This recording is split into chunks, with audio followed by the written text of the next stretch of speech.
What up, Fiction fam? Welcome to Down to Read. My name is Stephen, and this is my review of Joe Abercrombie's grimdark fantasy trilogy, The First Law.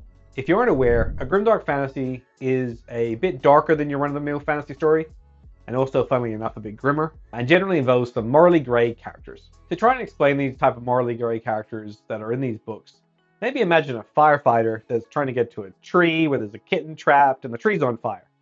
But as he's trying to get to this tree, there's a wee cute puppy in his way. So this firefighter kicks this puppy repeatedly to get him out of the way.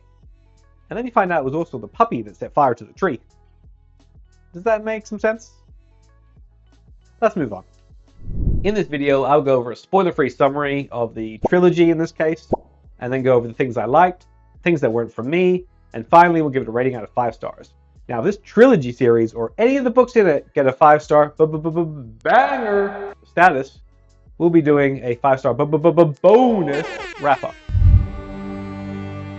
This trilogy series comprises the books The Blade Itself, Before They Are Hanged, and The Last Argument of Kings.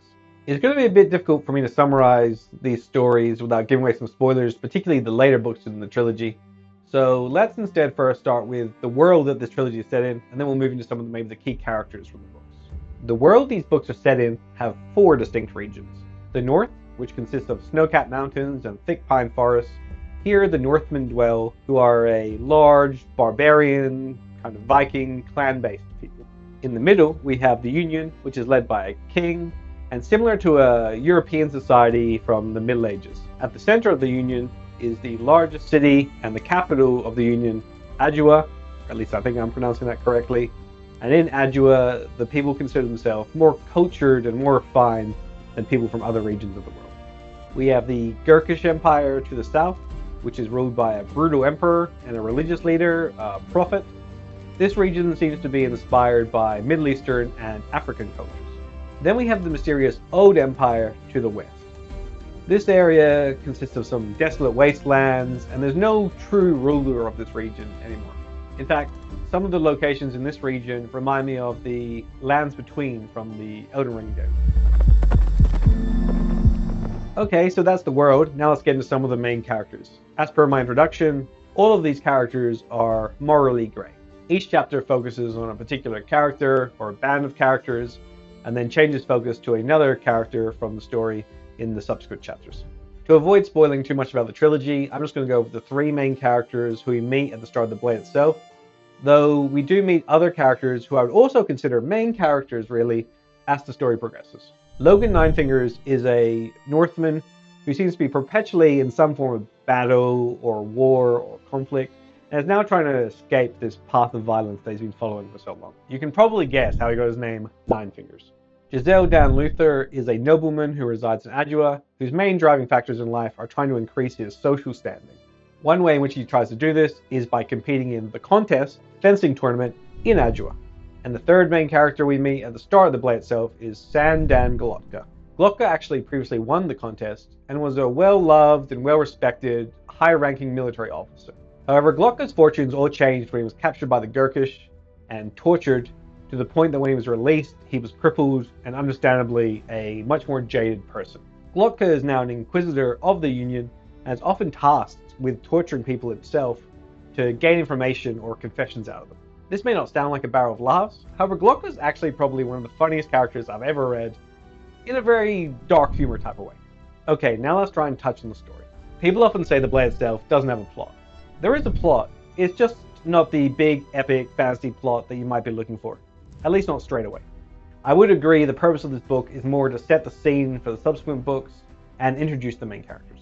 The plot points I feel like I can speak to without spoiling too much of the story involve Logan meeting up with a strong magus or wizard who has enlisted Logan to help him with some matters that have arisen down in Adua. In parallel to this, as I mentioned earlier, we have Giselle preparing for the contest, in between womanizing and drinking and gambling. And then we have Glotka, who is leading an investigation into the corrupt Guild of Mercers. Towards the end of the Blade Itself, some conflicts break out in regions away from Adua. Okay, we'll have to be pretty brief with the summary of the next 2 books in the trilogy to avoid spoiling things. And before they are hanged, there are 3 main storylines that run throughout this book. 2 of them consist of what's happening at these areas of conflicts away from Adua, and one of them involves this epic fantasy journey where the band of people going on this journey are trying to recover an artifact. This variation in tone and storylines made this my favorite book in the trilogy, and the way the epic fantasy journey concludes, don't worry, I'm not going to spoil anything, I just found was great. Really, maybe satisfying is the wrong word, but really cool way to end that journey. Then Last Argument of Kings, our last book in the trilogy. I really can't say anything about this book without giving some things away, except maybe don't expect all our characters to have the happily ever after ending. It is a grimdark fantasy trilogy after all. Easily the best thing about this trilogy is the characters. While they're not always the most likable people, they certainly are engaging. And you find yourself barracking for them, like, come on Glucka, torture that guy! Get the information out of him! Go torture!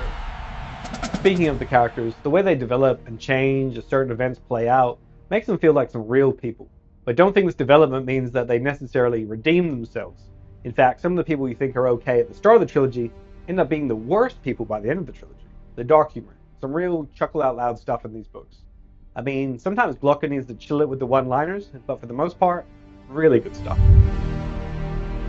Perhaps my perspective is skewed a little bit on this one, because before I started reading this trilogy of books, people were telling me that your favorite characters could die at any moment, and no one's safe. But I didn't really find this at all. In fact, I found some of the characters had some pretty thick plot armor. Don't get me wrong, there are some significant characters that die. Just nothing like the ending of Season 1 of Game of Thrones. And yes, I know, what is truly shocking is that on a BookTube channel, I reference the TV show rather than the books the TV show was based on, but I'll be honest, I haven't read the Songs of Ice and Fire book. The next one is going to sound a bit nitpicky and a bit hypocritical, because I know in my videos, sometimes I repeat the same words too many times, such as however. However, I did find that Joe went back to the well a few too many times with some of his descriptions about sinews tightening or blood gurgling, and I just found it was a little bit distracting. I give The Blade itself and Last Argument Kings 4 stars. But my favorite of these babies is Before They Are Hanged, which I'm going to give 4.5 stars. Not quite at the 5-star banger status for me, but I really enjoy these books. I'm keen to check out more of Joe Abercrombie's catalog and more of the First Law universe. If you've read the First Law Trilogy, let us know what you think in the comments. And also let us know if you think, like I've heard, that the books just keep getting better as you progress through the First Law universe. Hit us up with a like and a subscription if you'd like to see more of this content. And as always, thanks for watching. However,